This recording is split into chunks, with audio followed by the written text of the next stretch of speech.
Test, test, test, test.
Wiggy, wiggy.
Johnny. I'm on my wireless at work. Ooh, those are some big ass earbuds. Does the mic work? I guess I've never used it. It comes in kind of choppy. Oh no, really? Let me see. Give me 2 seconds. You can switch.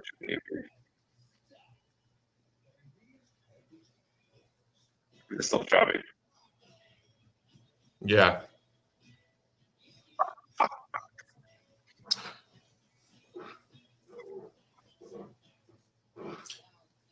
Are they like earbuds that have a mic built into them? Yeah. You're supposed to. And so I got it for Christmas. I got 2 pairs of earbuds for Christmas. Let's see if this works.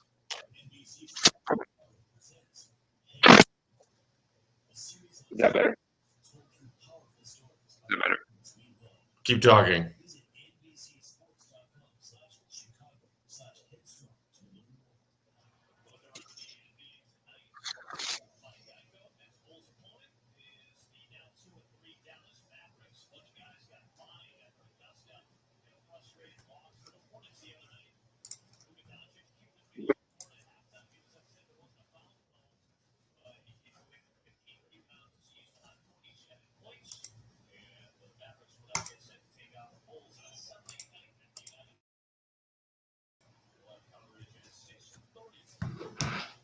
I saw what happened with Luca tonight. He got pissed off.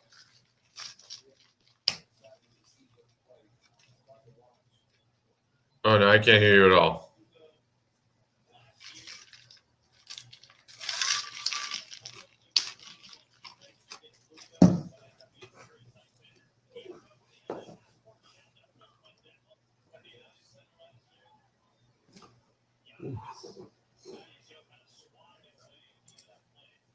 Can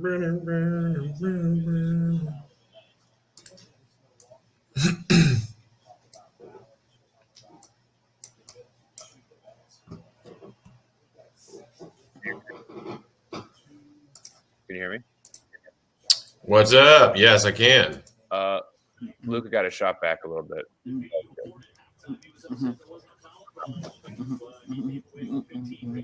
This is pretty gross, you guys. Guys, Hey, fellas. Ooh. I'm sorry I missed you guys, but I'm sorry about that. But it was honestly.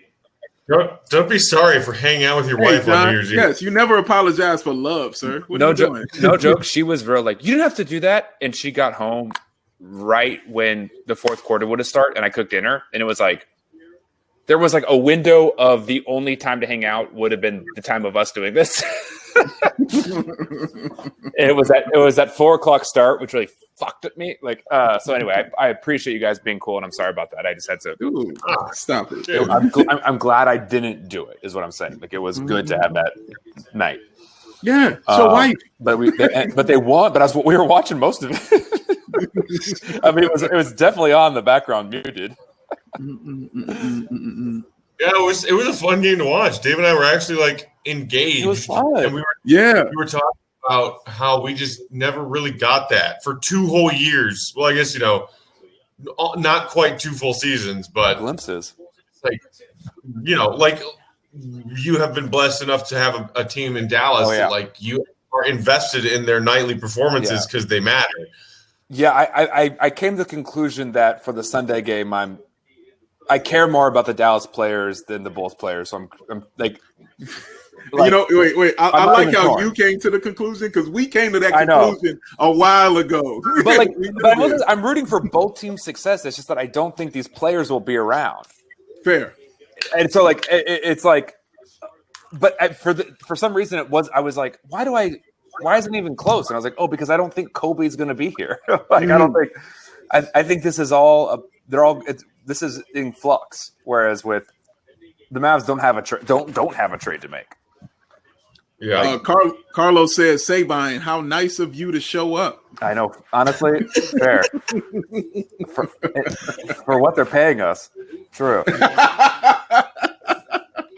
That's what Dub said too. He was like translation. They don't pay me enough for this. Right. Well, somebody also pointed out that Velveeta must pay more. I mean, who would have thought? Because the secret's out. That was such a decision. The unmasking.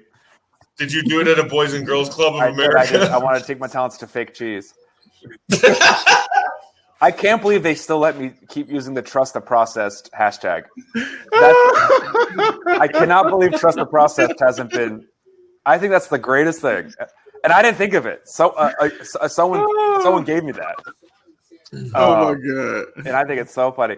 But I talk. You know Steakums, like the Steakums Twitter. They're like famous. So I know the Steakums guy, and was like, "Hey, did you reveal yourself?"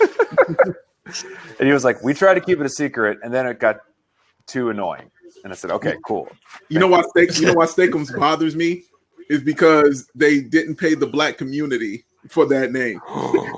That's why Steakums bothers me. Oh, that's fair. You didn't pay the black community. You took it and you made money off of it, and you paid nobody but yourself. You know who would agree? You know who would agree with you? The guy who runs the Steakums Twitter. He would agree with you wholeheartedly. It's the truth. You ain't get that word from nobody but black people. That's it. Twitter needs to cut a royalty to Black Twitter. God. Oh my God, yes. Online culture is black Twitter. Yes. Well, America culture is yes. Well, black, yes. period. Yes. That's it. Well, I could say world culture, but yeah, we'll stick to America right now. Yes, American culture is definitely black. It's a lot of checks they need to cut, sir. A lot of checks. Dude. John, Dave taught me about some who passed away that you were sad about. Doom. MF Doom. Yes. Yeah. Doom. Yeah. That was I was giving Matt Halloween. Yeah, right. That's very MF Doom. Matt, if you know him, like MF Doom, Matt, when he would have a show, he would send fake people to his show. And I told you this, like he would send people. Right. You said he would have like body doubles because he wears a mask the entire time. Yeah. So you never knew until they got on stage. But he would send white people up there. He would send black people up there, but they would all have the Doom mask on. And they would be playing his music, and they're just lip syncing to his music.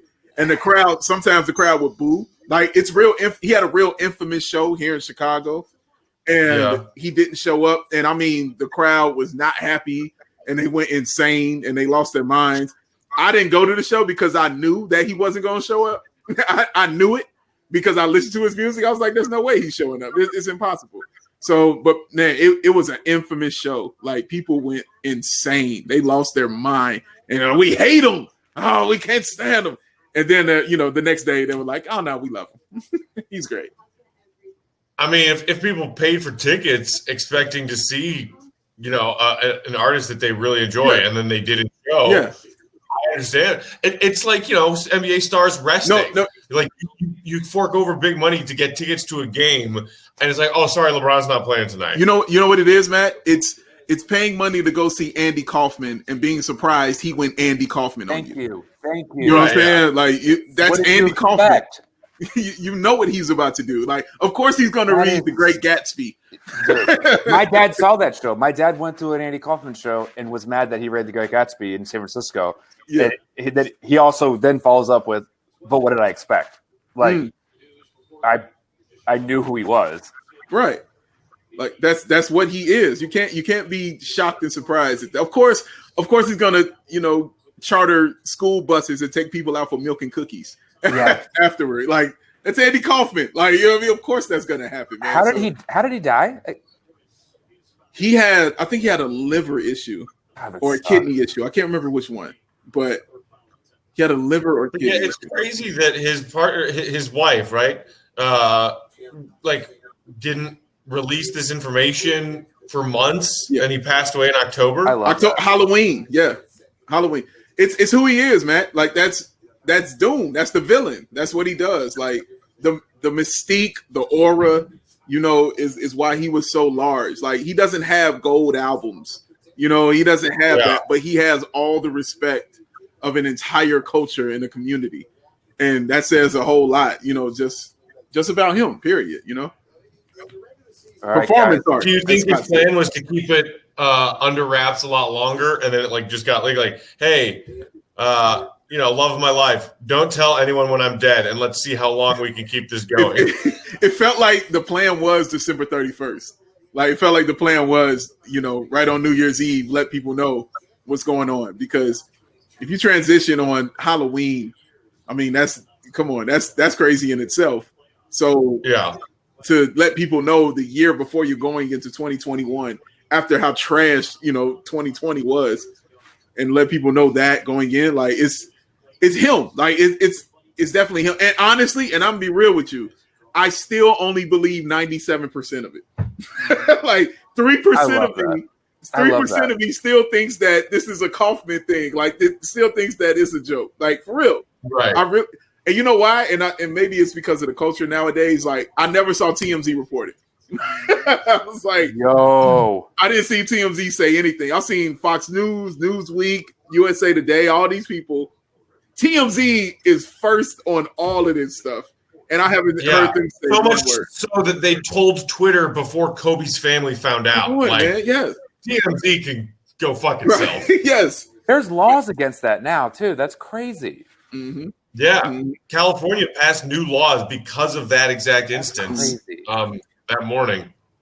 We got some unhappy Bulls fans, you guys. I don't blame them. But it's the like, it was 14.5 was the spread.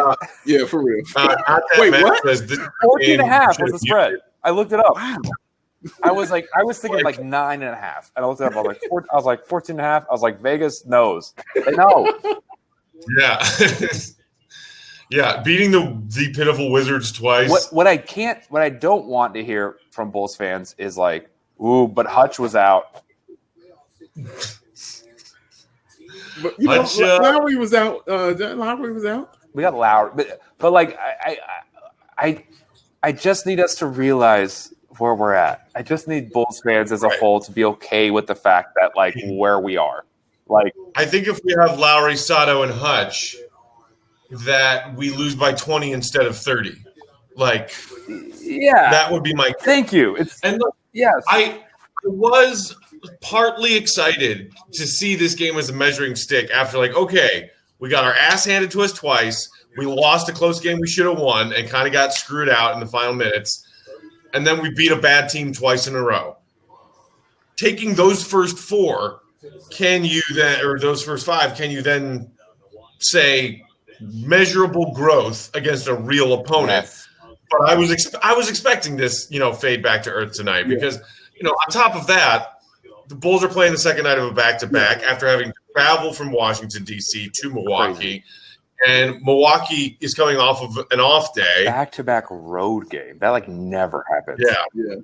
That's true. That's 3 straight road. Yeah, you're right. That's a good point. So, and like you said, Dave, like the Bulls just came out flat. My God. And I wasn't entirely surprised to see Hey, Johnson's in the game, though, guys. Yeah, that was exciting.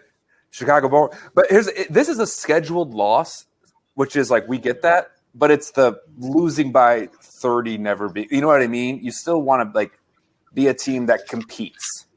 Mm-hmm. And I think like that's okay to like be like it's not pessimistic or no one has like bad expectations to be like you shouldn't lose by 30 in an NBA game. I think it's just a pretty big wake-up call. And our pal Evan is talking about Kobe White needing to slow down. Kobe had a tough night tonight. But, as we were talking about in our text thread, along with your buddy C-Dub, shout out C-Dub. Big Dave, like the inability of Kobe White to get anything done against this Bucks defense that's pretty freaking good compared to the Wizards defense. Like the Bulls put up 133 points last night. They have 80 midway through the fourth quarter right now. It's different. They have 16 turnovers and 15 assists as a team. Yeah. That's after having like 30-plus assists last night. Good defense, bad defense. Yeah. I might be selling my Kobe White. I can't believe it. I was on Kobe Island early, and I think I'm kind of trying to get off. I'm still there. I think I'm getting off. There. I'm not trying. Like I can't believe I'm even having the thought to get off Kobe Island. No, you should. He played bad. Like you should have that thought. It's him and Zach. Him and Zach are both guys who think they're all NBA first team, and they're not. And it's like I think you get one. Every team gets one of those guys, and we got two of them, and they start. And I think that's tough. Like it going up. They are Blakeney's at this point. T Foolery says Dave thinks Tupac is still alive. He's in Cuba. He's in Cuba. No, I don't think that. I watched it. Everybody saw him get shot on the Vegas Strip, so that's a little different. They haven't found his killer. Find his killer. No, they found it. You know what? I'm not gonna get into it. We'll get it. We'll get in there one day. I won't do it. Almost got it. Yes. Driving me crazy. T. Foolery pointed out that he can't tell the difference between Temple and Denzel. Bad.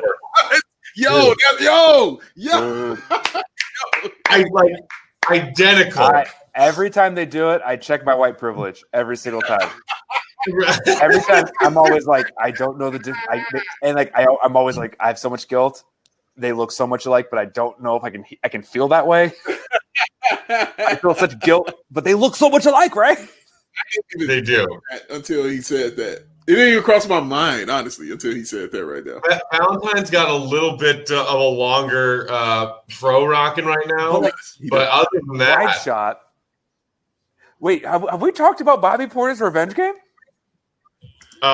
we already had the Bobby Portis revenge game when he was a Knick and he dropped like 26 on us. But he had a game. But you know, Bobby, he holds grudges for a long time. And when did he become Bobby Portis Jr.? Dude, he had a kid. When did that happen? Yeah, that's what. No, he didn't have a kid. It's not a senior. I don't know. He got it. That's a recent thing, and that drives me crazy. Because again, I'm not going to confuse you with whoever the other one. There was definitely not a junior on his jersey when he was a bull. Yeah, Marcus Morris. I don't think you're the baby one. I know you're not an infant. Like, you don't need to add the senior to it. There's no confusion. Ken Griffey. It's helpful if it's Ken Griffey. Yeah, Bobby's had a pretty good night. 13 and 12. He is perfect for this team. He really is. On 4 of 6, he knocked down both of his threes, 3 of 4 at the free throw line. It is the perfect fit for him because he's only it's a team that is offensively challenged when Giannis goes out. And he can just be Bobby and ball. He doesn't have to be. I think it's even though he's making 10 times less than what he would have made if he signed the extension. I think I hope he fired his agent. In the legs pass to hit a trailer that failed miserably. Well, there's 2 guys on him right there. Yeah. Oh my God, Luke Cornett! Luke Cornett's in? Dude, freak on the leash is in. Sorry, I'm behind. I gotta catch up with you. So far, I'm ahead of all of you guys now. This has never happened. Oh no, I can fast forward. I was doing that on purpose. Dude, freak on a leash is in, dude. Leash. I'm gonna fast forward to the. Wait, we got to. I see him. Look at him. Wait, we got to see that Denzel pass again. That should get Denzel pass. I want them to show it to us, but they probably won't because it was so stupid and a He failure. shouldn't play for 3 games after that pass. Like that is so bad in the NBA. Like, especially for someone who is. Look at this. Oh, for Denzel to think that he could make that pass. There's 2 guys on him. Right. Like, if it's a 2-on-none breakaway. He had a layup. Okay, maybe. He had a layup. He was ahead. Yeah. That was real dumb. Dude, that guy's brain is fundamentally broken. Get rid of him. I'm done. I'm sold my Denzel sock. I'm selling them. It's a clearance sale now. It's a fire sale.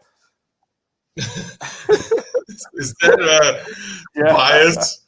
Yeah. Oh my God, the fire sale. Guys, can we just talk about Sunday and how fun it's going to be? I think it's going to be close.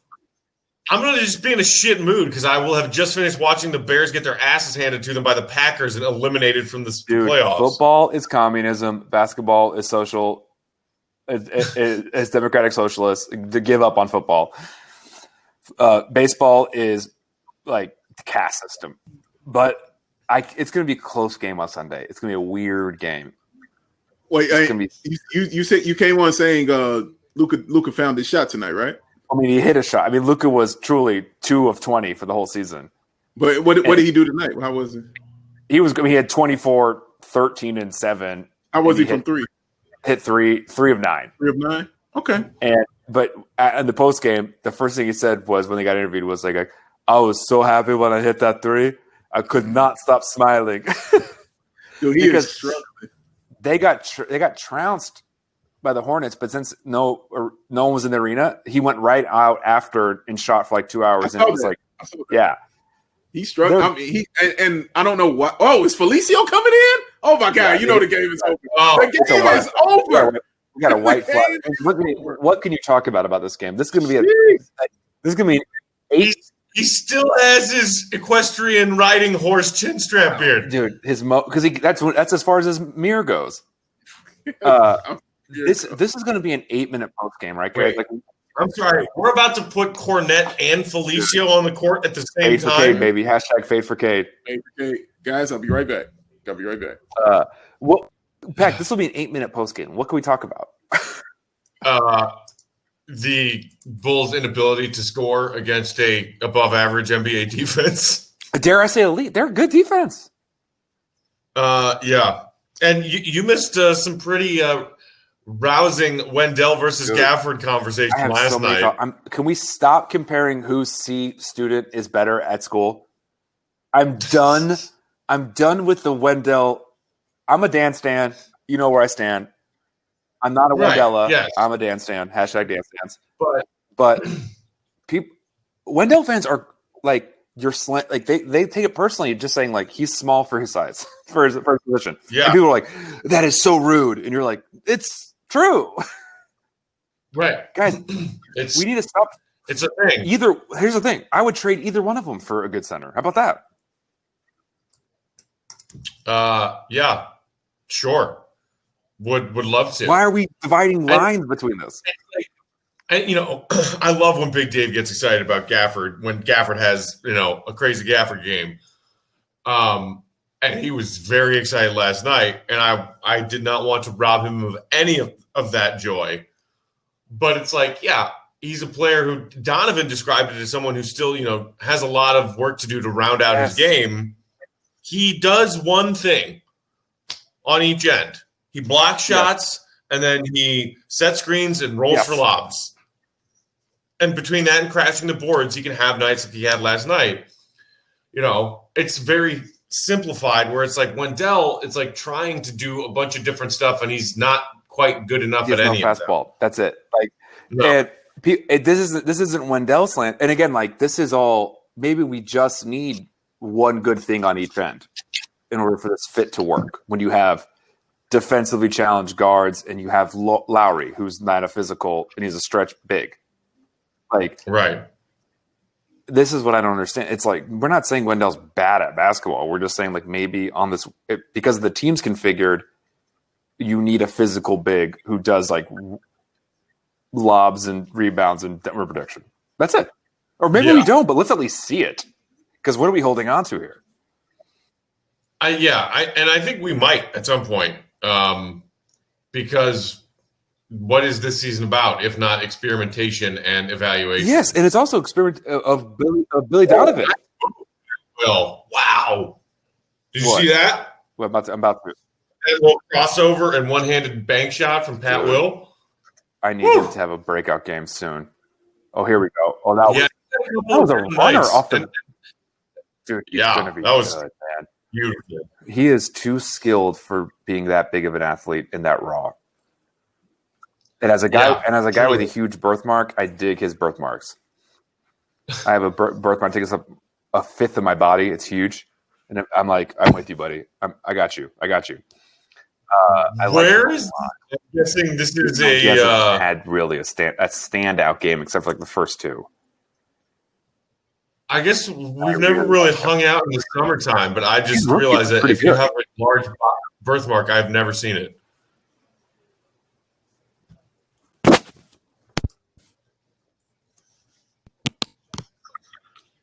Chucking up shots. My God. This Bucks team. So many threes. Oh, we temporarily lost John. Hopefully we'll get him back in a bit. Not that Matt said I don't think this team should worry about the center position. We have a guard problem. Who's worth keeping? They're both. I like them. Here's the thing: we do have a problem. It's whoever you can get the most for, right?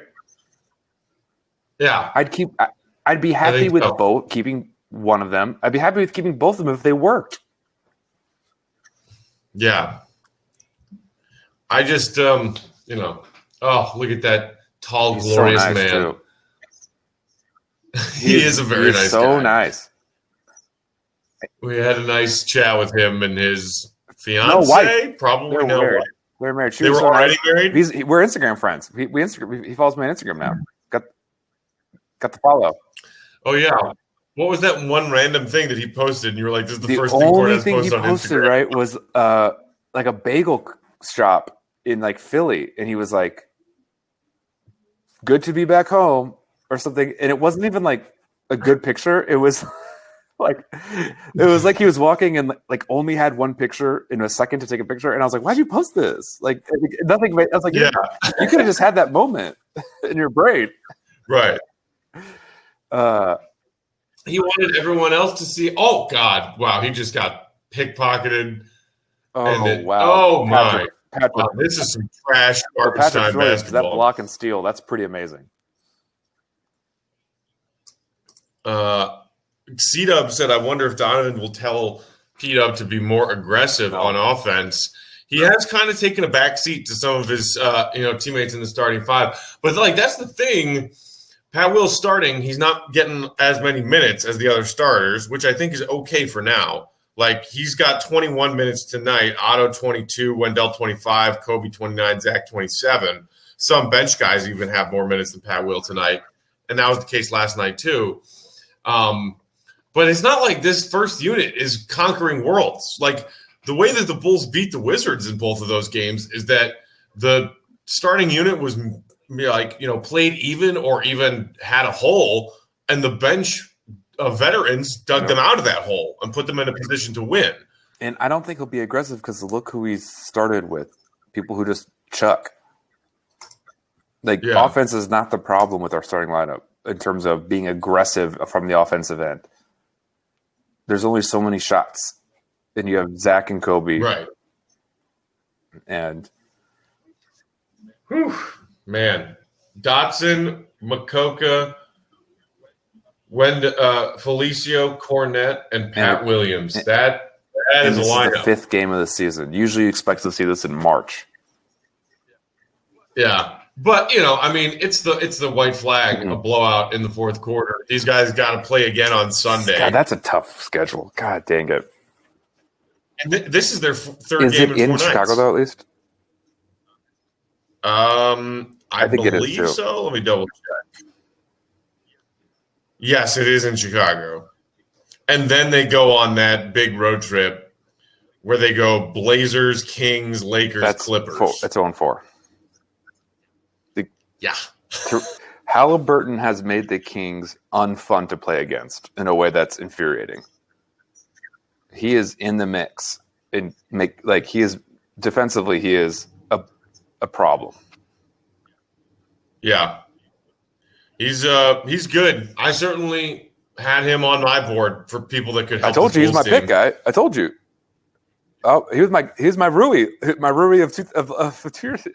I loved Halliburton. How fun was it watching Rui in that second Wizards game? So good. He's so good. That one pass he made behind his back. He's Marion. He can do everything. He's so good. And if he was on a decent team, we would hear so much about him. Yeah. He's Marion, except that he doesn't shoot. But I love that. God, I love that. Deshaun Marion. I love that he never changed it. It's crazy. Like, that doesn't happen anymore nowadays. Right. Like, that's like an ABA thing, like what he did. Right. Coaches would be like, no, we're going to fix your shot. I told you Halliburton should have gone to – yeah, I told you on that, Matt. I mean, granted, I love Patrick Williams and Tress AK, but, I do know that, the Suns and the Spurs should have gotten Halliburton. I can't believe they passed on him. And Chris said the Bulls need heart. Oh, is Boylan here? Heart, spirit, talent. We need earth, talent. Wind, fire. Yes, thank you, John. These guys want to win. They just don't have. It's the wrong. It's a body with 6 elbows. That's what we have right now. Yeah. They came out flat, and you might think that means they lack heart. I think it means that this is their third game in 4 nights, the second night of a back-to-back. They traveled last night, and this Milwaukee team led the league in wins last season. Right, and we never did not have the best player on the court in any situation. Never. No, never ever. Maybe the Knicks. Yeah, I mean they are really trying to make Julius Randle the thing, but you can't. I'm a Julius. I've bought all the Julius Randle stock, but he's from Dallas, so I can't be trusted. But I love Julius Randle. I really do. There was a pretty random collection of stats that on the Knicks broadcast that was going across Twitter earlier tonight. It was one of those really weird ones where this many points, this many assists, this field goal percentage limit on a Tuesday in April. That Thaddeus Young stat from 2 years ago that was like LeBron, him. That had like decimal points in it for certain stats. And you're like, what are we doing here? And it was one of those with Julius Randle, and it was like the other two players were like Westbrook and LeBron or something. And it was like, see? Wait, do you want to know something I looked up? I just realized. So remember when Russ won the MVP, and when the game he set the triple-double record where he beat Oscar for this season, it was a 50-point triple-double. I think we forget how that 2007 Russ has had 3 50-point triple doubles. Yeah, that's crazy. And we were just like, sure, they're the 6th seed. That's crazy. In response to the Bulls needing a heart, Gustavo said the Bulls need the Holy Spirit. If you're a religious man, I have 16 years of Catholic education, and I'm still lukewarm on what the Holy Spirit is. And I should know, but it's like, what's the Holy Spirit? I'm like, I think it's like God's friend. I think it's like God's assistant to the regional manager. Oh man, I'm gonna have to sit y'all in on class one day. I'm gonna have my mom teaches religion. My mom teaches religion. I'll take you to school. Oh no, not religion. There's a difference between religion and faith. It's a big difference, brother. I will study at the Church of Dave. I will study at the Church of Dave. The Church of Dave. Dude, I would put some money in that offering plate. Well, I appreciate that. I like that our mutual pal Layla Rahimi was said that she was listening to our podcast from last night, and she was like, "Yeah, turned on the podcast and just listened to the Dave Church of Basketball for 3 minutes." And I sent it back to her. I said I was feeling the spirit. Wait, what was it? What was the sermon on, Dave? One, you should definitely check it out. But yeah, it was Daniel Gafford. Listen to it. I know, fair enough. Even though I just work hard on it, to edit it. No, I will. But I look at it. I don't like. I can't listen to us. I can't listen to us. I can't enjoy it. Even though you're not on it, you're not listening to you. You listen. I can't listen to me. I'm actually that's the one I might be able to listen to because I'm not on it actually. No, I agree with you on that because it's hard for me to listen to me. Like it's really tough. Like I hate listening to myself. I can't. There's no benefit. Yeah, I hate it. I really do. I really do hate it. But I was just speaking on Daniel Gafford and talking about Will Perdue and other people that I respect because they're telling me he's not good and they're telling me he can't play and I was starting to question myself like maybe what are they seeing that I'm not seeing? And I'm like, I don't understand it. Am I wrong in this? Like, what are they seeing? I just wanted to see what they were seeing. He has more skills. Yeah. Wendell does. But we just need someone who can do one thing good. He brings simplicity. Like, people understand how to move better when he's there because they know what he's about and they know what he's going to do. So it makes it simpler for guys like Zach LaVine and Kobe White and any facilitator who's giving them the ball. It just makes the game simpler having them out. Like, okay, here's a great example. Matt, you introduced the show before I go into that. I'm sorry. Go ahead. Well, while you guys were, I was eating invisible grapes, by the way, while you guys were having that little tiff. I started eating invisible grapes last night, John. He loves grapes. Because Dave, I do. Yeah. If Dave can do it, I can do it. 126-96 is the final. We are the Bulls Outcasts here on Hot Mic. Also find us on the BAWL on Bulls podcast feeds, wherever you get your podcasts, as well as that YouTube channel where we're streaming live right now. That's Big Dave Watson. That's John Sabine. I'm Matt Peck. Hope you all had a great New Year's Eve and New Year's Day. Not a great way to end New Year's Day, and not a great way to start the new year for the Bulls. But we were kind of talking about it a little bit in the fourth quarter. To me, this was just the story of a team that's a lot less good than the Bucks, playing the Bucks in their third game in 4 nights and the second night of a back-to-back. Like, just bad. Just take this game tape and just throw it in the trash. I gave up on it early. I was like, yeah, this game's over. I see what's going on. Because when you're like the Bucks and, you weren't playing good, because honestly, the Bucks were not playing good. They weren't playing well, but you're better than your competition in the Bulls. And even though they weren't playing well, they still were hitting the 3-point shot. They still had Giannis, because when they came out in that third quarter, like all good teams do, when they come out in that third quarter and they just ran them out the gym.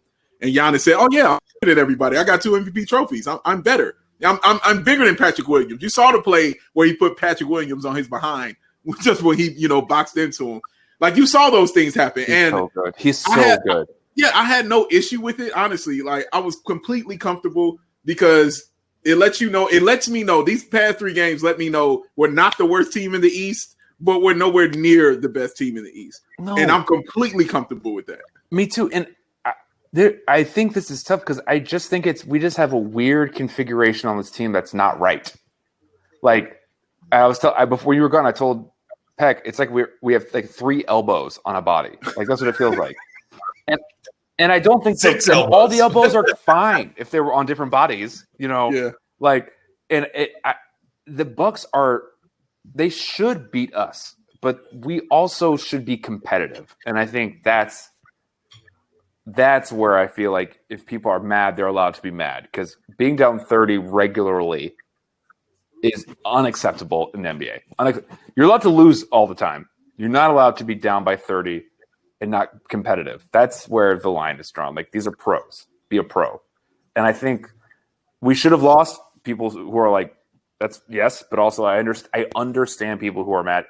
It's not naive to be mad to consistently be down by 30 in games. Yeah. Especially considering, we played that Bucks team even for a half, for 3 quarters, multiple times last season. When we were theoretically Arch is D on Giannis. So, well, we didn't have Arch tonight, man. We didn't have our guy. Hutch, dude. Of course, Hutch is the one with COVID. It's perfect, dude. Right? I didn't know if I could make that joke. No. Is it out of bounds to joke about COVID? I know it's a horrible, serious thing, and a lot of people are struggling with it. But I was like, if there was a bull to get COVID, it would totally be Hutch. He's Monk from the show Monk. Like, that dude is like patient zero for like. There will be something called the Chandler Hutchison syndrome. But if it's a medical thing, Hutch is like, I got it. Let me try it out. Hutch has a black card, Blue Cross Blue Shield. Like, he is platinum alliance member, Blue Cross Blue Shield. That dude, that guy. Right this way, Mr. Hutchison. Dude, he is like Hova when it comes to health insurance. The Hova of healthcare. He's the Hova. Oh my God, the Hova of healthcare. But I hope it gets better. But like, of course, it was either him or Denzel. Of course. Mm-hmm. Right. Yes. Or if he were still on this team, Chris. He's already out. We should have resigned him. Thank you, Tip. Appreciate you. Please. Tips are always welcome and appreciated. We lost so many jobs because of this COVID. Tips are definitely helpful. I think the thing, John, you said like this will be an 8-minute post-game show. What is there to talk about? I think tonight, yes, all of the context that I ran through as far as back-to-back 3 and 4 nights were bad. They're good. Just the inability for the Bulls offense to do anything tonight. They were held to 40 at half, and then they managed to, I think, pour in 35 points in the third quarter to make it somewhat more respectable final score wise, at least their point total. But we were talking about it via text during the game. They couldn't run an offense against this Bucks team. The Bucks were playing some zone, they were playing some man, and it didn't matter. The Bulls were running pick and rolls that went nowhere. And let me get in on my guy real quick. It was Kobe White. Because he was not good tonight. at all. Going 4 of 13 from the field, 1 of 5 from 3, with 4 turnovers, but you had 3 assists. That's never good at all. And he looked, just discombobulated, and he just didn't look sure of himself on several things. Like, he's always a sure guy when it comes to shooting, and he looked somewhat confused on some of those shots. But I know he's still figuring out how to be a facilitator and some of those things. But, a point guard in a lot of those occasions I saw would cure a lot of your L's on quite a few of those plays that was going on. So, yeah, I'm not – no. He deserves the criticism for sure tonight because he was not good. And yeah, he deserves all of the criticism that he's going to get. I agree.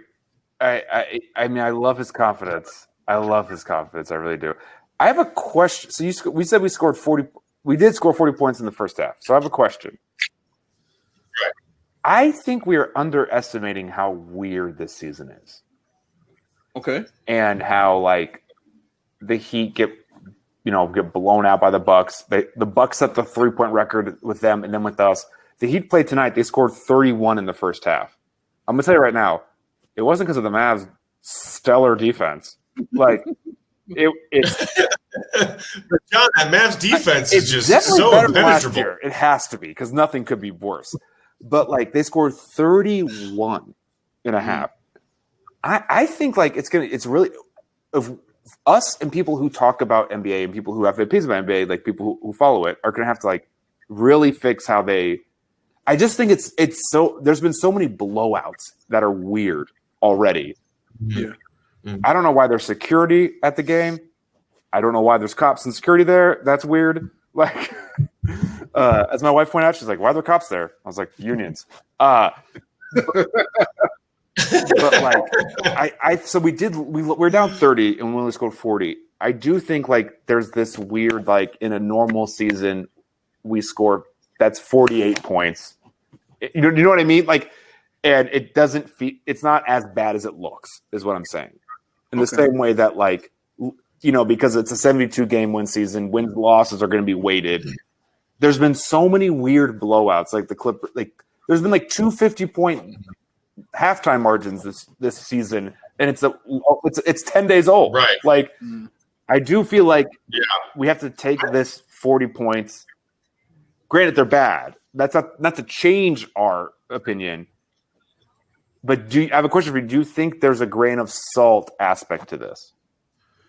Go ahead, Matt. Go ahead. I mean, I think you have a good point when you're talking about just this season being weird. They had a short offseason. They had a short training camp. They had a shortened preseason. Some teams chose to have even fewer preseason games than the mandated number. Yes, because of that, I think you're going to see some nights and some games this season that are just one team, for whatever reason, not having it. Do you think we've seen games that are weird in a way that's more than you expected? I guess that's also my question so far. Because in my opinion, I think it's already over what I expected, and it's over the weirdness that you expected. You mean the lopsidedness of games? Okay. And how home court doesn't really matter. Yeah, those factors are changing a lot of things, and that's why I asked that question to Will in the preseason. Does it change how you judge certain players this season because of people not being in the stadium, playing the playoffs in a bubble, and seeing guys like Cameron Payne, have a breakout performance in the bubble because no one was there. You know what I mean? Does it change how you're looking at players and how you're evaluating certain things? And I think it does a little bit, because I don't think certain guys would be performing like this, with the weight of the crowd on their shoulders. Some people perform better under crowd pressure. Some people perform worse under it. We've seen it. It's what it is. We can look at Paul George. Bubble Heat doesn't make the finals with all those rookies with crowds. No, and yeah, it's stuff like that, because I hate when people say, man, the Lakers should feel like they should win 2 titles because of all the things they went through. I'm like, so what you saying? The Heat should be the greatest, Eastern Conference performers ever because they played them in the finals, what are you saying? No, it doesn't mean that at all.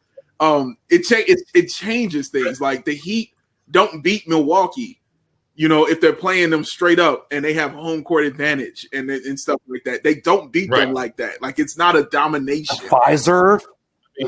Don't tell our dear friend Alana that, because she and all those Heat culture people were clawing your face. They scored 31 in the first half tonight. 31. Yeah, right. That's like late 90s. I mean, NBA score. And I do think there's been enough like weird lopsided games where I'm like, this is weirder than the bubble to me. It's weirder, and I did not expect that. And it makes sense because of travel. Like, it's travel. Like, and I do think it actually home teams have a disadvantage because like the road teams, like if it's not back to backs, you're home, you're in the hotel, you're like, all I have to do is play this game. There's no distractions. Right. But if you're home, you're like, I gotta fucking take the trash out. That's annoying. Like you have other stuff. You have like living stuff. Yeah, take the trash out and hang out with my kids. I don't think the Bulls necessarily have this as an excuse of like, it's weird. The blowout losses are happening around a lot, but it's because they've now been blown out in 3 of their They've losses. Been down 20 more than they haven't. Right. We've gotten the 30-point deficit alert tweet from Casey Johnson 3 times so far this season, 30 and we've played 6 so games. Much worse than 20 points too, and 20 points is trash. Yeah, it's not good. It's not good. Right. I just think that there is a bigger picture to look at. T. Foolery said no more excuses for this Bulls team. We can't keep giving these guys excuses. I don't first of all, it depends on who you mean when you say these guys. The players, I think we're all learning that the players are what they are. And some of the players that we wanted to have higher ceilings maybe don't have those ceilings. But we're also not throwing in the towel and saying I'm 100% certain those ceilings don't exist 6 games in to a new coach and a new system when they spent the last year and a half backtracking under Captain Dumbfuck. So, I'm gonna have a little bit of patience. I agree. Who's the close? If you were to put money on one Bulls player to be an All-Star, who would you put money on? Zach LaVine. I'd put on Lowry. Okay. I think Zach is more I think Zach is closer to All-Star level right now, but I don't think he'll ever get there because I think it's really tough for guards. No, I mean in general. This season, I want one All-Star, just one All-Star in 5 years. Oh, okay. What? Yeah, that's just once. Yeah, much different. But I think I would put my money on Lowry over Zach, which is weird because Zach is better right now. I don't think it's weird at all. I mean, you got a 7-foot guy that is athletic and can shoot the ball. Who was actually having a 20-7 season? A good season, right? Yeah, he was being signed. They were making him the focal point of the offense. With the starters and with the bench, when he would be playing center, they ran so many plays for him when he was playing center, and we didn't think he could play center. But we're like, hey, if I got a good coach in there that can scheme it right, he can be a center on this team. So we were just getting into the book of Lowry, and I'm a little sad that it had to stop for a second because I was quite enjoying what I was seeing from him. I don't think it's crazy what you're saying. Bright spot, but yeah. And he did look good in the stretches of those games before that. Hopefully this absence of his because he was, exposed to Hutch, who was positive, and now he and the other 3 guys are just kind of, isolating. I did see they were able to travel back to Chicago on a plane so together. They left Hutch in DC to quarantine. The other ones came back, and now they are in isolation going through their protocol. But before that, it was Lowry aggravating a calf. And it was like, oh, my God, are we going to have another, re-aggravating kind of injury for Lowry this season? Because he's been plagued by that in so many different ways. The oblique, the side, the hip, the elbow, all this shit. And you're like, no, give me a healthy Lowry season, please. But to your point about All-Stars, the guard thing is in particular a good point, John, because I think – in general, there are so many talented guards. And this season, at least, if Zach stays in the East, Westbrook just came to the East. Drew Holiday just came to the East. Kyrie Irving, so back playing. I love Kyrie. It's going to be hard to get a all-star guard spot. Can we all agree we like Kyrie, and he's still chaotic neutral, and he's not yet chaotic evil yet, and we can just – he's not evil. No, he's chaotic neutral. He never didn't like him. But I think the hate he gets – he's not Kanye yet. Like, he's not evil. Like, he's still just doing weird things, and it's just weird. And then he'll get him back. And then he pays for people to, like, go to college and shit. Like, I think we should – like Kyrie. He does Sage. Like, he makes things interesting. It's so fun. Wait, go back. I won't deny that Kyrie has done some good deeds and is a good Samaritan in some of those ways. He gets none of my time. I can't. Is it the world? If you believe the world is round, would you like him more? Because I would. No, because to me, like that is one in a sea of examples of Kyrie being a little bitch. Did you like the Sage stuff? Dude, stop. When he burned Sage? Oh, I love the Sage thing. No. I thought it was so funny. Yeah. No, you know why I don't like it? Because you know who invented that? Phil fucking Jackson. You don't get to do that. That's Phil's thing. It's not. Well, Phil won. That's why. Phil's for his team. Kyrie's a champion. No, Phil's for his team. Like you heard the second of Phil. Okay, yes. It's a little different. You know what I mean? Like with that. I think like I find myself not liking Kyrie like in like the first second I hear something about him, and then when I think about it, I go, John, why don't you like that? and then I'm like, you're wrong. It's fine. So like my first instinct, I think is you, Matt, and then I'm always like, no. But if he was on my team, I think I wouldn't like him. But if Westbrook wasn't on my team, I don't think I'd like him, and I love Westbrook. Dude.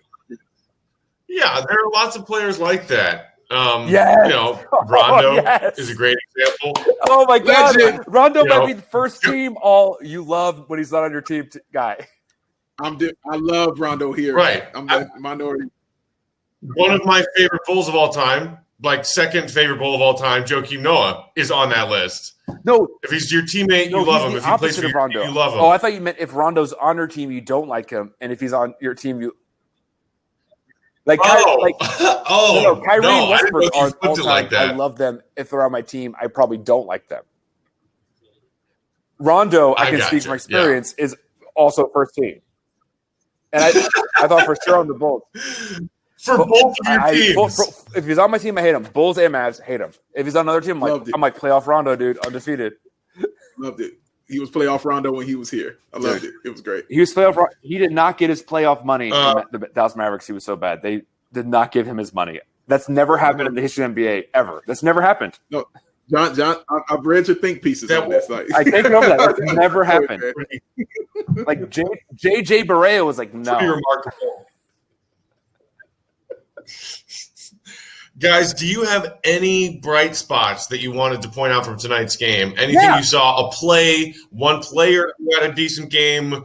Let's maybe try and end on a note that is something other than another 30-point loss. My bright spot was Wendell Carter Jr. Yes, for me, and because listen, and I'm gonna give the positive and negative on this, and I'm gonna start with the bright spot. I like the fact that he was comfortable. He started looking confident as the game went on. He became less afraid to take his shots. I liked him in the pick and pop. I think that's an easy 8 to 10 points for him a game if he just gets comfortable with the pick and pop. Like, it's so simple, free throw line, extended jumper for him. Like, he's very comfortable shooting that. And you kind of saw it tonight happening out there.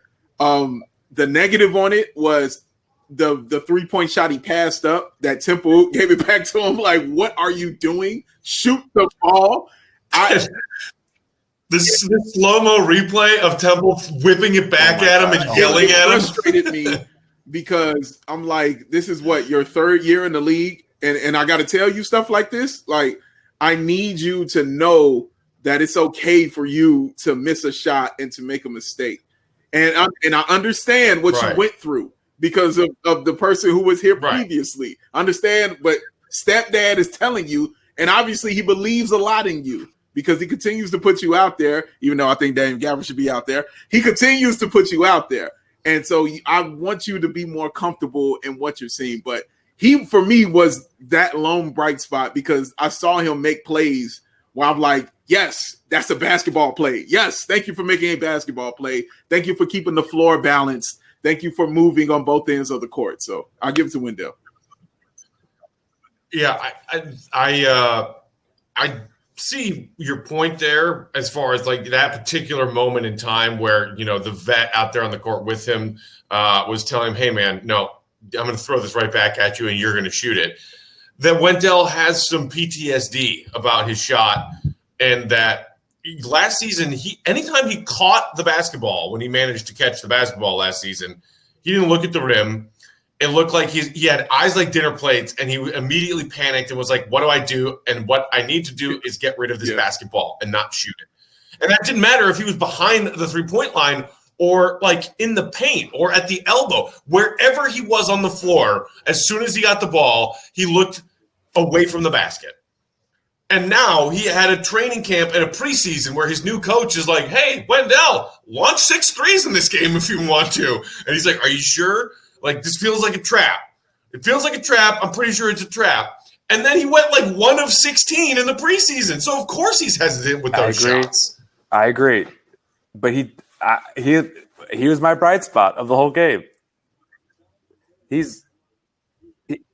I mean, 12, not because 5 and it's 3 assists. I finally saw him be a Swiss Army defender. Like I want him to be the forward. I want him to be the center Sean Marion. Sean Marion, he can guard a ton of positions if we switch. If we had a decent team, and his blocks aren't rim protection, but they're weird like tips and weird. He's just in your. He's just busy and he's annoying to play against. He's not going to be an enforcer, but you're bummed. He gets weird deflections and steals and blocks. And he had a couple he had 2 weird blocks on Giannis that weren't like strong blocks, but like I'm behind you and I blocked you. Yeah. The one from behind was clean, and then on another one he took an elbow to the face. I want Swiss Army Wendell. You know, I'm a diehard Dan stan, but I got to give it to Wendell. Mm-hmm. His shot though is so fucking funny, and like he's not an offensive threat, and that's fine. And that's the problem. He's not a stretch 5, and that's the only reason we say don't start him, because he just isn't. And that's okay. Yes, but like you could be one of our best defenders, and just like be this eraser that like when we need be a reliever for pitcher. And I don't care if you start, but in the fourth quarter, you're on Giannis.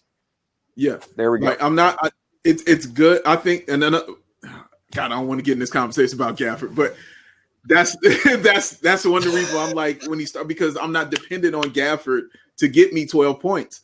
I'm not dependent on it. Like I have to depend on Wendell to score when he's out there. Like when everybody can't, when Kobe White's struggling, when Zach LaVine is struggling and stuff like that. I'm like, man, I need Wendell to hit this 3. Man, I need Wendell to hit this free throw line extended pick and pop. I need that stuff. When Gafford's out there, I'm like, I know that he's going to get a rebound if somebody's missing, and he's going to lay it in. Like his field goal percentage tells me that, because he shoots in the 70s. Yeah. Like his field goal percentage tells me that's going to happen. So I just don't like. I have to be dependent on him to do those things. But man, it's just it bothers me that his mind just still isn't there yet. And to your point that you said, Matt, about him going 1 to 19, of course he'd be gun shy about it. I remember watching Robin Lopez basically decide that he's going to shoot 3-point shots. And every time he got a wide open 3-point shot, it was in the air. It didn't matter that it missed, but it was always within the rhythm of the game. And he hasn't learned rhythm yet. And that's the problem. There's no rhythm. No, he has like a white accountant. He needs to go to the school of rock with that black. That's what you're saying.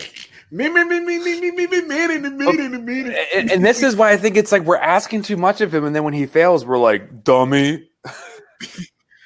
I don't feel like I'm asking too much. I'm just asking him to be confident. We're asking too much because we're starting him at 6'9" against 7'3" people. That's why. and maybe it's just that simple. Like maybe it's just that simple. Yeah. And to that point, and Wendell being hesitant with the threes, our pal Seed Up just said, if you're a 6'9" center, you better be a stretch 5. Yes, that's it. And he's not. He's an undersized center who doesn't know how to shoot yet. You better shoot as good as him. And that's not like rude to him. We don't hate Wendell. We're rooting for Wendell. It's that No. But this Gafford, when I was telling Peck this, Big Dave, I'm tired of arguing whose C student is better. Like at the high school, like they're both fine.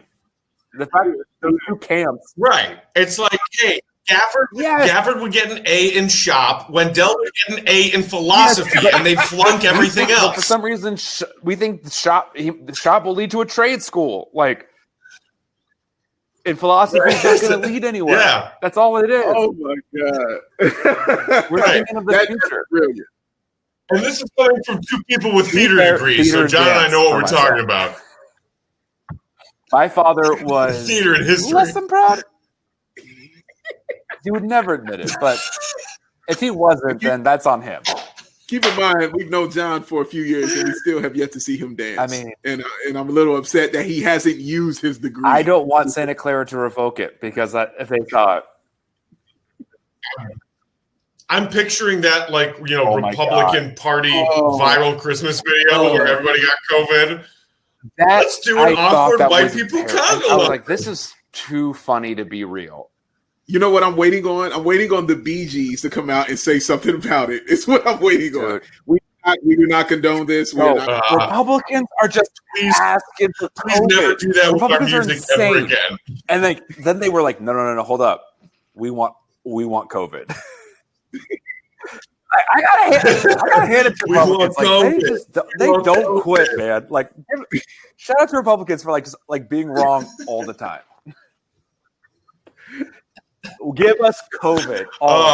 So my bright spot tonight is the fact that Billy Donovan's the one talking to him in the locker room. Like, I don't have any great positive performances to take from that court tonight. It was ugly. But here's a quote from Billy Donovan post-game. We needed this. I'm hopeful this game made us better. So when I opened the show talking about, taking this game and throwing it in the trash, I was talking about myself as a Bulls fan and my mental health. Let's forget this game happened and move on to the next one. Donovan can actually teach these young players something about what went wrong tonight and how to better handle it moving forward. He's talked about how they need to respond better and work together when they get hit with a punch like that. A good team comes out. Bucks started this game draining. They were on fire, and you find yourself in a 15, 20-point hole, and you're like, holy crap, what do we do? Donovan will spend this season teaching them and helping them. Like, again, it's big picture stuff.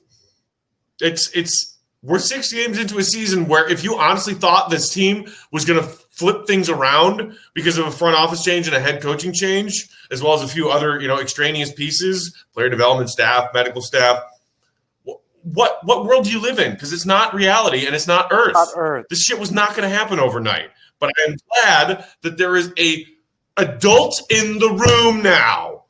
That's my positive takeaway. Totally agree with you.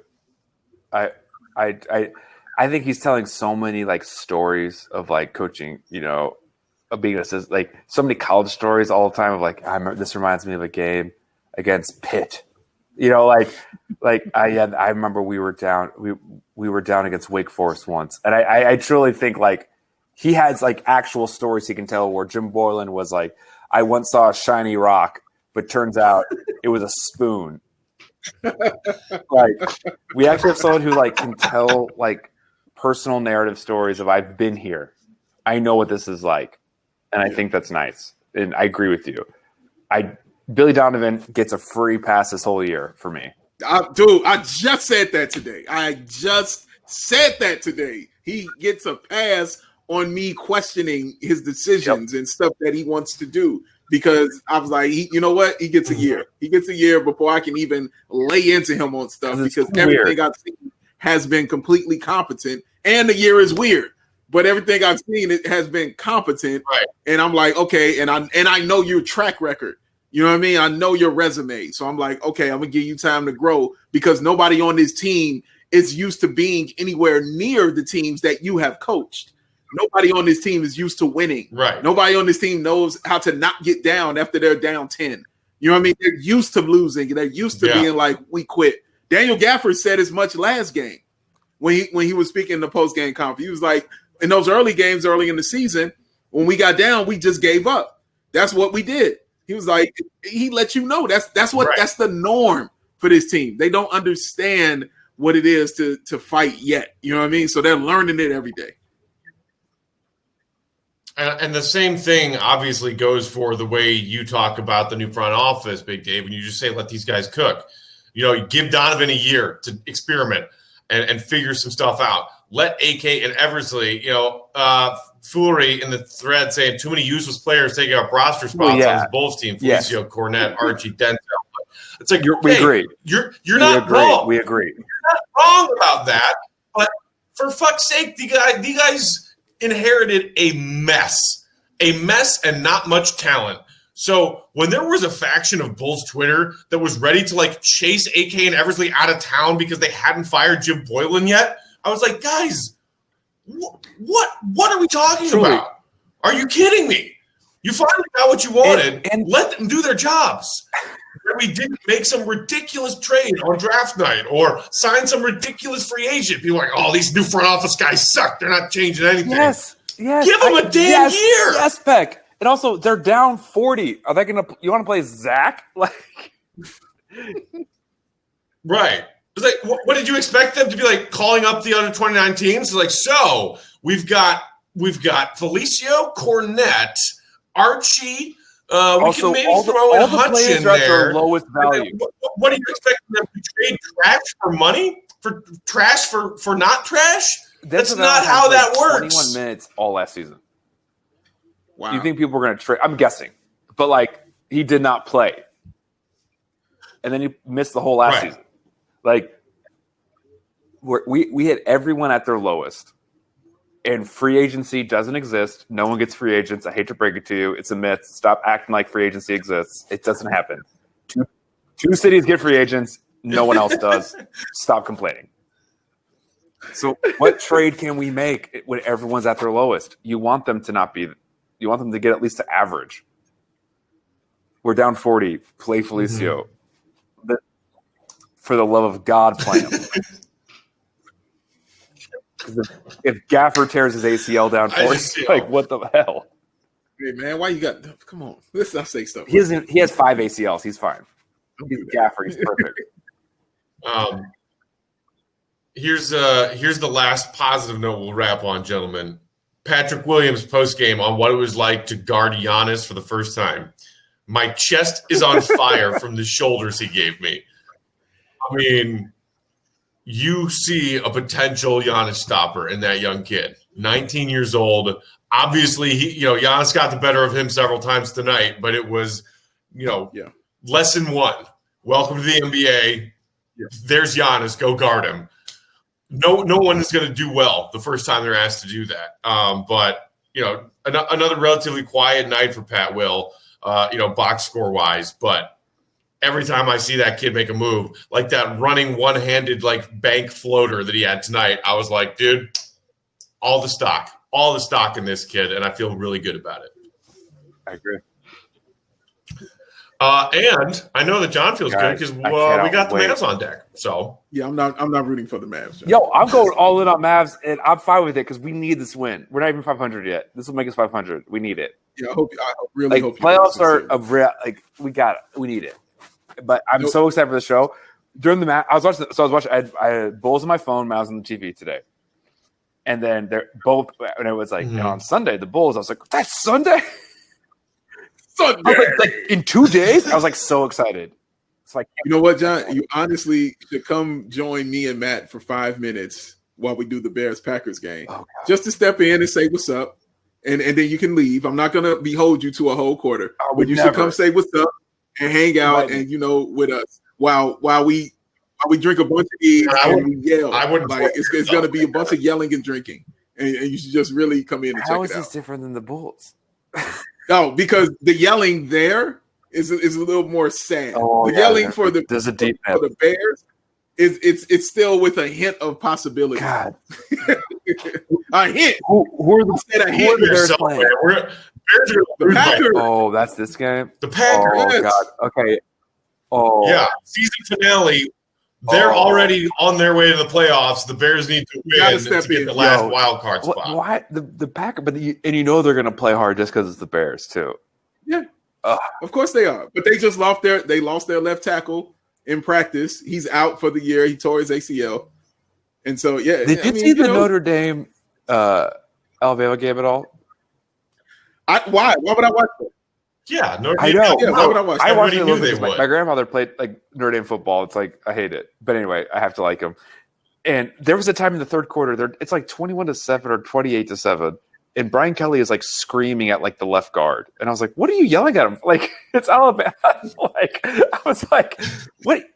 That's not going to inspire him." Like I was like, "What are you screaming about? It's Alabama." Oh. No doubt a party. Right. Brian Kelly, just chill. I mean, chill, BK. Like the coach of Angola yelling because they're losing to the 3 game by 40. Why don't you set the pick? What are you doing? Guy? Like, just let a teen have a night. Like, leave him alone.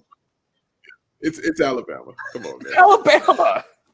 All right. Well, maybe John will pop in and watch the Bears lose.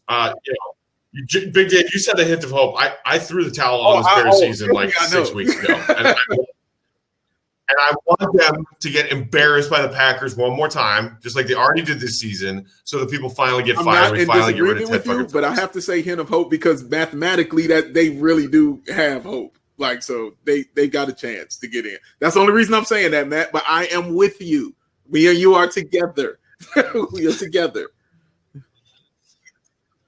Oh, if only that were true in all ways, including physically. So I give you a hug because you always cheer me up. All right. Well, we will be back on Sunday for Bulls Mavs. We'll give John a tranquilizer before tip-off to make sure he doesn't lose his mind. Just a reminder, if you ever miss these shows live, you can always catch the Bulls Outcasts podcast that we're putting out through the BAWL on Bulls podcast network, wherever you get your podcasts. Also on that BAWL on Bulls YouTube channel, you can catch all these episodes archived there. For Big Dave and John, I'm Matt. Happy New Year, everybody. We will try again